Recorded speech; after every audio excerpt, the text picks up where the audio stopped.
մեր լրագրողները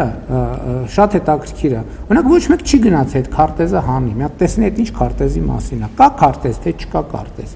Եվ եթե այդ քարտեզը հանեին մեր լրագրողները, օրինակ կտեսնեին, որ այդ քարտեզը ինչքան այդ տեսակետից կարա աննպաստ լինի Հայաստանի համար, երկու այնքան կարա աննպաստ լինի ցանկության դեպքում Ադրբեջանի համար, որովհետև օրինակ կարա պարզվի այդ քարտեզի վրա Հայաստան կա, վայ ներողություն, իսկ Ադրբեջան չկա։ Իսկ դա ոնց մեկնաբանենք։ Ես դրա համար եմ ասում, այդ անօգուտ գործողությունը, ել չեմ ասում, եթե ցարական քարտեզներով գնանք եւ